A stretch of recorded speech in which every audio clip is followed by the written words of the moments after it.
I would like to invite Chief Cadmus DeLorme, Chairperson of the Residential School Documents Advisory Committee, to provide opening remarks.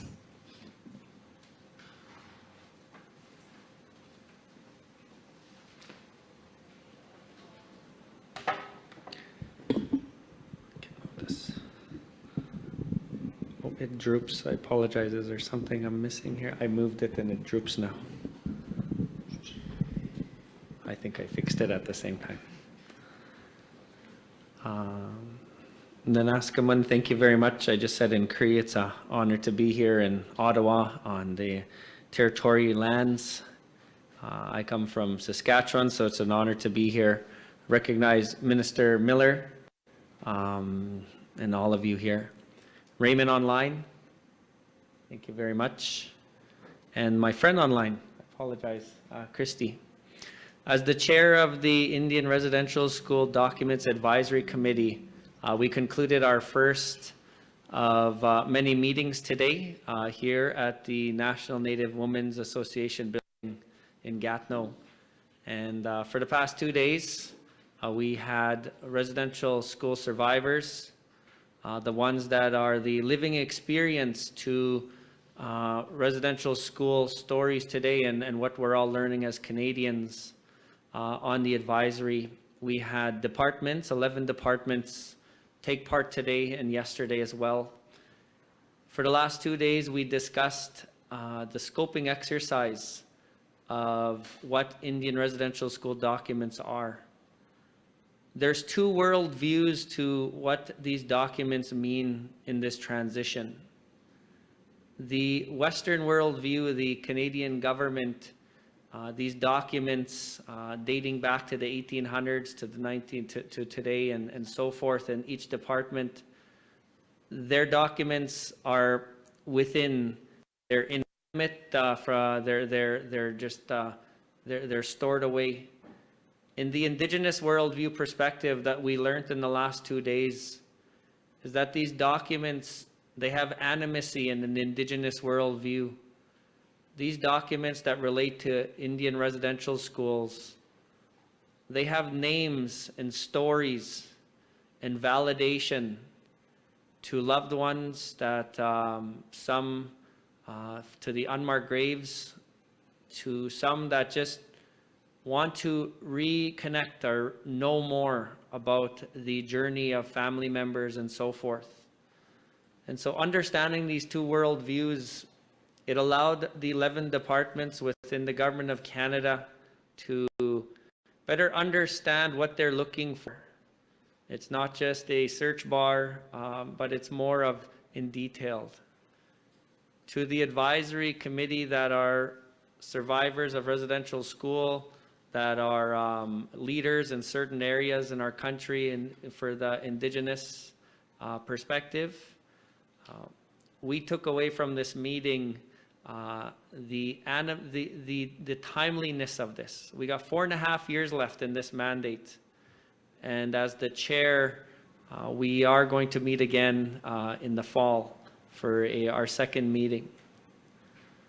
One of the things of these documents is there was once 140 residential schools in this country, and so far 16 have come forward with validation of unmarked graves. So there are 16 research teams across this country right now, coast to coast to coast, searching in archives, searching in church archives, their own personal oral stories and archives as nations, and the Government of Canada. And that's the importance of our work here for the last 2 days, is to transition around 19 million documents, a plan to transition 19 million documents outside of government. And the reason to an institution that will support it, in this case, it's the National Centre on Truth and Reconciliation at the University of Manitoba in Treaty 1 territory. And I just wanted to conclude in my comments for this week that the transition of these documents is important to these 16 research teams right now ongoing. And as Canadians, we inherited this moment, but we got to understand that there's going to be more of these research teams. There was 140 once funded residential schools. And so it's the government's obligation now to transition these documents to help these research teams. Sometimes internally in government, there are, in government perspective and Western worldview, privacy laws and so forth. And we had discussions on the barriers and challenges that we are going to face in this final report. And our end goal of this committee is to hand a report to Minister Miller and or the Government of Canada in 4.5 years on the plan to transition these over 19 million documents within government. And it was a great meeting. It was emotional because for Indigenous people, these documents and talking reconciliation, it brings up some of the history and the reality that many still face today. And so we had our support team, we had our prayers, but ultimately it's just bringing two worldviews together that this country is blessed to have, that Western worldview and that Indigenous worldview. And I do believe action now is going to be taken even more. I'll leave my comments there, and if there's any questions after, I look forward to them. So thank you very much. Thank you very much, Chief DeLorme. I now invite Raymond Fragner, Head of Archives for the National Center for Truth and Reconciliation, to deliver remarks. Raymond, Netsigaso, Notari, Oscar, Edward, Nigari, Doris, Netato Scan, National Center for Truth and Reconciliation. Bonjour, je m'appelle Raymond, je suis le directeur des archives pour le Centre national pour la vérité et la réconciliation. Hello, my name is Raymond. I'm the head of archives for the NCTR. I'm speaking to you today from Treaty 1 territory, home of the traditional lands of Anishinaabe, Cree, and Dakota peoples, and the national homeland of the Red River Métis. I'd like to begin by pointing out the records that Chief Cadmus has just mentioned. There are many pathways to truth and understanding the residential school experience and legacy. These records hold many truths for many peoples. We're beginning to understand that such records are dynamic, multifaceted, and their meanings will change over time. On the one hand, they are the dry records of operational school records, but on the other hand, they document some of the most traumatic experiences in the lifetimes of survivors. We're combining these worldviews and continue to work to understand and provide a greater access to the records so that their meaning and value will be shared with communities as well as Canadians. Indigenous communities have carried the weight of these memories for generations, but through the memories of survivors, elders, and knowledge keepers. So these records are a kind of validation. They're about empowerment, self-determination, and choosing your own life paths with your own worldviews.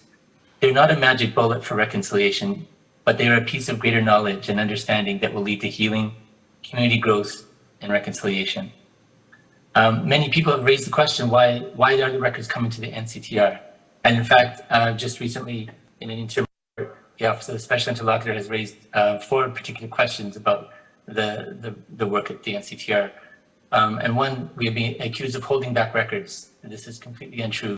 We're working with communities to make records available for the discovery of unmarked grave sites and the understanding of the context in which they occurred. 2, we've been accused of monitoring communities when we give records to those communities. This is completely untrue.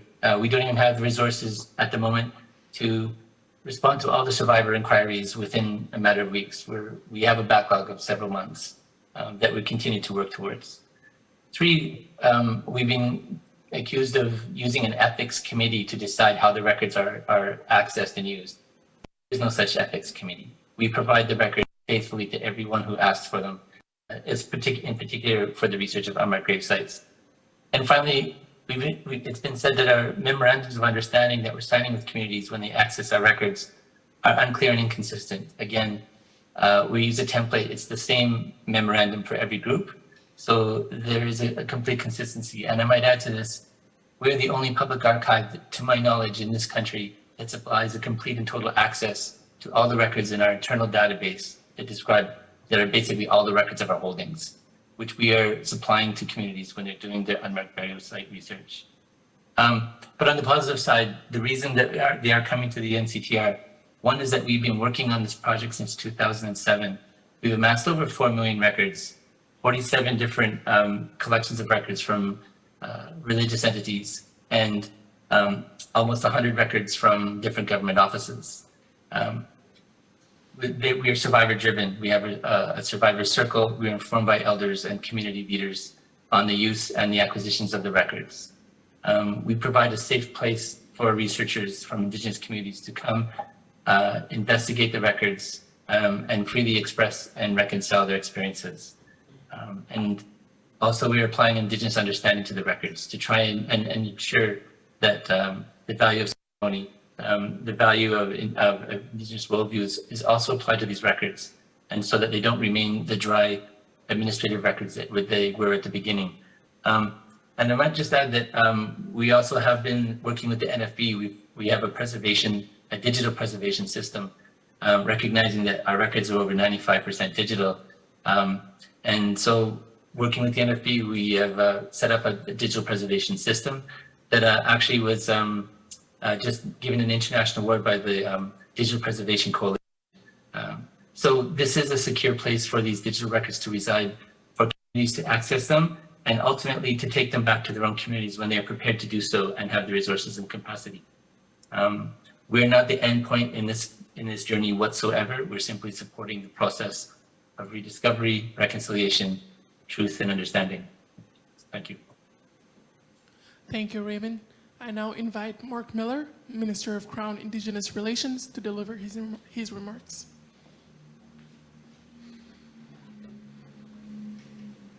Tanse, hello, bonjour, kwekwe, ulukut. Thanks for joining us today on the unceded traditional territory of the Algonquin Anishinaabe people for this important announcement. A special thank you to former Chief Cadmus Delorme, the chairperson of the Residential School Documents Advisory Committee, and Raymond Fragner of the National Center for Truth and Reconciliation, who you just heard, for being with me here today. You do important work to pursue the truth in this country, and I want to personally thank you for your leadership and commitment to this. The NCTR, and now the Residential School Documents Advisory Committee as well, play a critical role in supporting survivors and communities as they seek truth, closure, and healing at their own pace. Recognizing hard truths is an indispensable precursor to reconciliation. And it's a collective responsibility, federal, provincial, municipal, but also private actors, universities, businesses, and individuals all have an important role to play in this. Des milliers d'enfants ont été envoyés dans des pensionnats et ne sont jamais revenus à leur famille, qui n'ont souvent reçu que peu ou pas d'informations sur les circonstances de la mort de leurs proches ou sur leur lieu d'enterrement. Aujourd'hui encore, de nombreuses familles sont à la recherche d'informations, et c'est pourquoi notre gouvernement s'est engagé à faire tout ce qui est en son pouvoir pour aider les survivants, les familles et les communautés à découvrir la vérité, notamment en divulguant tous les documents pertinents en sa possession. In 2019, Canada disclosed over 4 million documents to the Truth and Reconciliation Commission, which are now housed there at the NCTR. In December of 2021, I issued a directive to my department to take all necessary measures to hand over any additional relevant school narratives and associated documents to the NCTR. Over 1.5 million documents, including, as I mentioned, residential school documents and narratives, and higher quality images were subsequently transferred through a memorandum of agreement that we signed with the NCTR in January of 2022. I further issued a directive to all Crown and Indigenous Relations Department officials to immediately take all necessary and reasonable steps to preserve all information that is relevant or potentially related to historical harms committed against Indigenous children.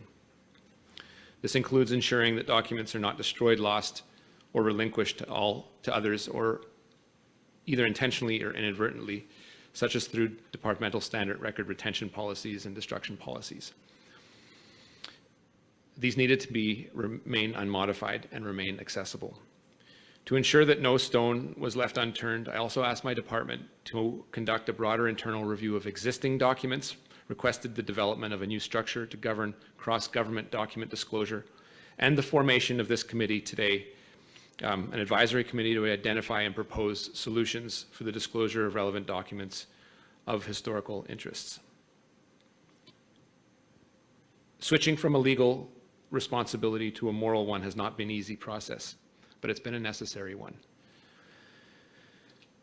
Les fonctionnaires du département ont également collaboré avec des fonctionnaires de l'ensemble du gouvernement afin d'identifier les documents présentant un intérêt pour les différents services. Le comité consultatif sur les documents relatifs aux pensionnats est le résultat de cette orientation et c'est la raison pour laquelle nous sommes ici aujourd'hui. This past February, Chief Delorme accepted to be the chair of the committee, and today the full committee has concluded its first meeting. I'd like to extend my thanks to every member for their commitment and dedication for this important work. Regarding the broader internal review, an initial scoping exercise was undertaken by 13 federal departments and agencies that identified approximately 23 million potentially relevant documents. Many of these documents go beyond what we disclosed to the TRC and the more than 1.5 additional documents and images that we recently provided to the NCTR last year. 13 million documents alone are from the Department of Crown-Indigenous Relations. We expect that most of these are regarding the implementation of the Indian Residential School Settlement Agreement. There will also be a lot of duplicates of documents that have already been shared. However, as I mentioned earlier, we're leaving no stone unturned. Une fois l'examen du champ d'application finalisé, nous attendrons les recommandations du comité sur la manière de rassembler les documents dans une collection qui sera accessible et standardisée. Nous attendrons également les recommandations du comité de manière d'éliminer les obstacles au partage des documents. Again, I want to thank and welcome the committee members to this important work, as well as for their guidance in respecting survivors and families' wishes and ensuring that Indigenous nations and communities and survivors are reflected in decisions about document sharing. Il est important de revoir et de réformer nos procédures de partage des documents relatifs aux pensionnats pour remplir notre obligation morale à l'égard des peuples autochtones. If even one of these documents allows a survivor to gain a sense of closure, that is a measure of success. Thanks for being here today to witness this important step towards rebuilding trust, strengthening relationships, and advancing reconciliation. Miigwech, Kianamik, Marci, merci, and thank you. Thank you, Minister. Joining us for the Q&A portion of the event are all the speakers of the day, Minister Miller, Chief Delorme, Raymond Fragner, and Christy Karen, Director General, Settlement Agreement and Childhood Claims Branch. We will now take questions from the media joining us virtually. One question, one follow-up each. Please use the raise hand function, mention your name and the media outlet you represent. Any questions online?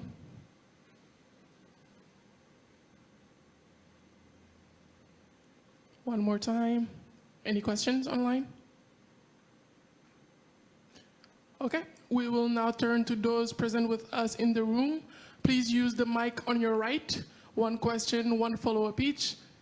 Mention your name and the outlet you represent. Afternoon. Fraser from APTN National News. Actually, this is just a background question, but names of the people on the committee been released, or is that, or who's comprising it?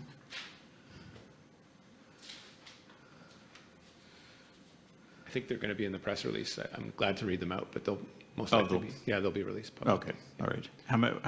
How large is the committee, or how many people on it?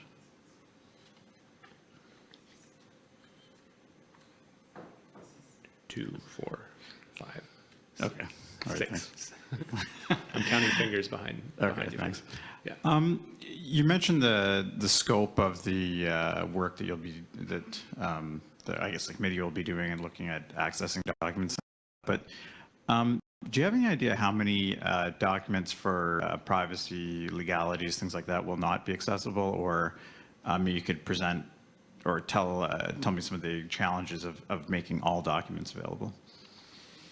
Yeah, and often when we've asked to have all documents available, we butt up against some decisions of the Supreme Court when it comes to the IAP documents, the individual testimonies that were given as part of the Indian Residential School Settlement that, as the Supreme Court said, benefit from absolute privacy, obviously because of the context in which they were given and the individual survivor or witness in that occasion having had that benefit so that they could have a free space to describe some very horrific events that often detailed some very, very traumatic things that even those people would not want to come to public light. The Supreme Court has given us a deadline to destroy those documents. It does pose some challenges.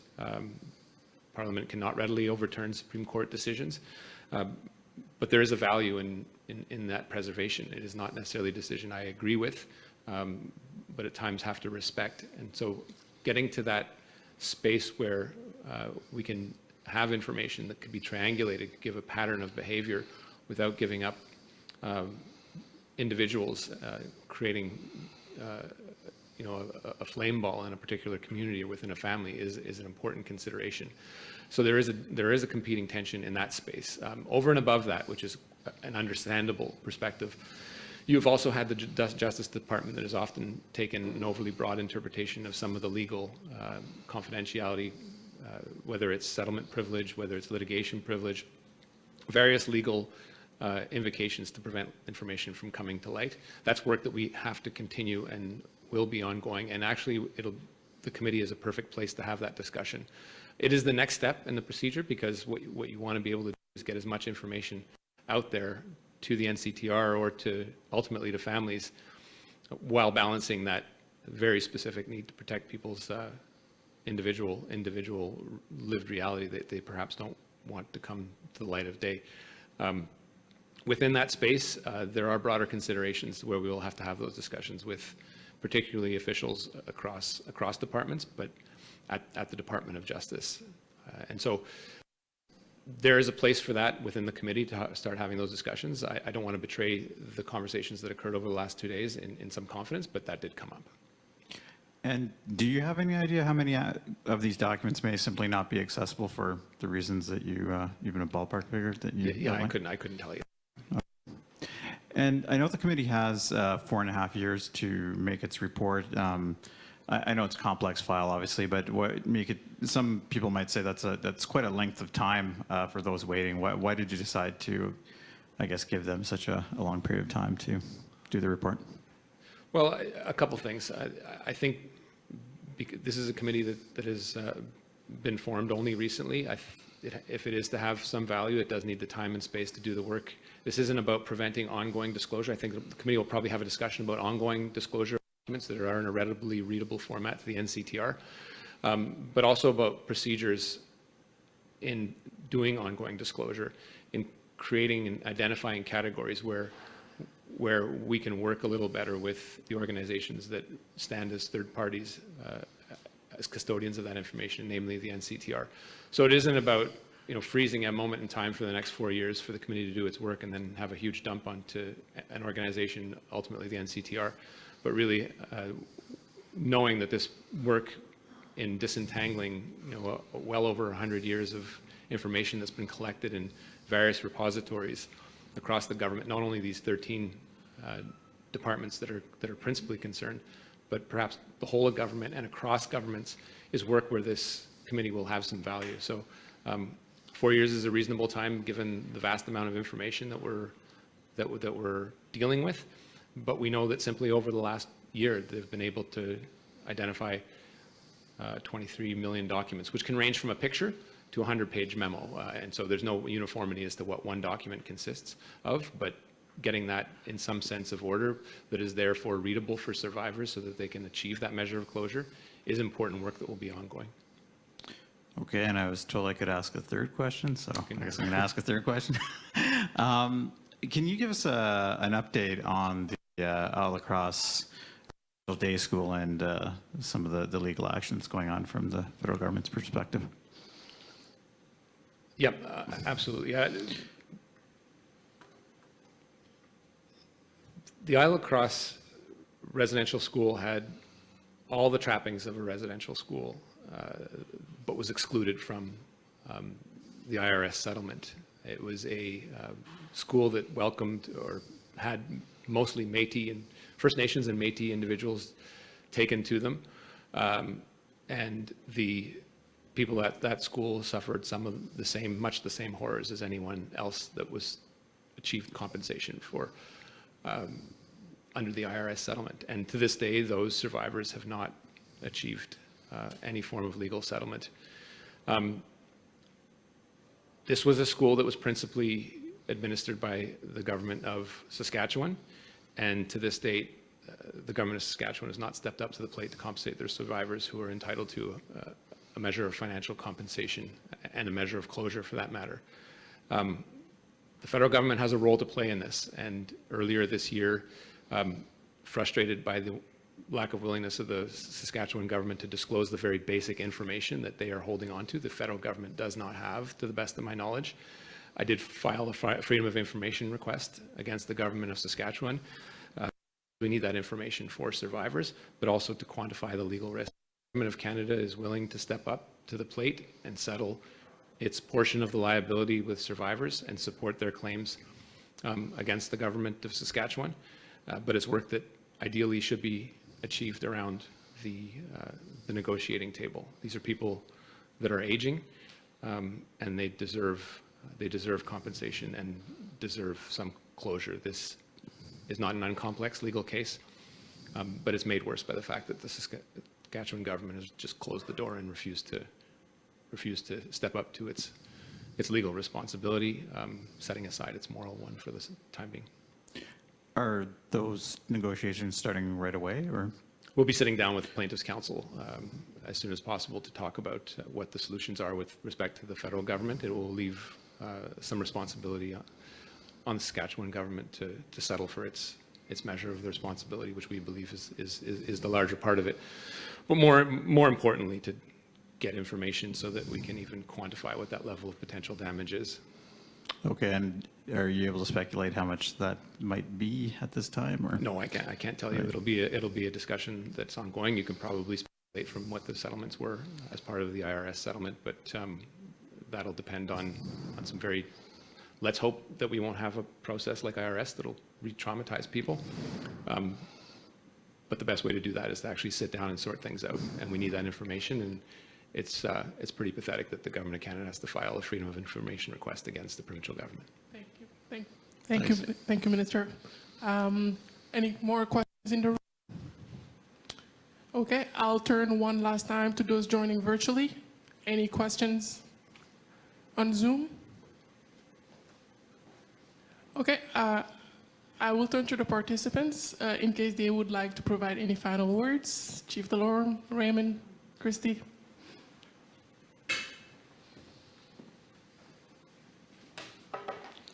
Thank you. I just wanted to use my last moment here in closing of this media portion that this committee's role is to help in Canada's journey in reconciliation. Truth and reconciliation is amongst us, and there's many roles that us as Canadians do, as governments do, and institutions, business, and so forth. The Government of Canada has called upon some amazing people across this country, survivors and ones that are leading institutions, to help the government transition documents. This might be a discussion about documents, but it's to help truth-telling. It's to help Top Waywin and Cree. And the more that as Canadians we learn the truth and accept the truth, the more that reconciliation can come with more strategic and open-minded. And right now, there is sometimes the denialist side of things. And we just got to understand that the opposite of reconciliation is ignorance to the truth. And sometimes it's tough to accept inherited, but I just say that we must do this with an open heart and open mind. And this committee's role is to help this country in moving forward in reconciliation. And we look forward to a final report in 4.5 years, and we will do our work with the Government of Canada. So thank you very much. Thank you, Chief Delorme. Any words from those joining virtually? Raymond, Christy? Okay. This now concludes our press conference. Thank you for joining today. Miigwech, Kuyanamek, Marcy, merci. Thank you.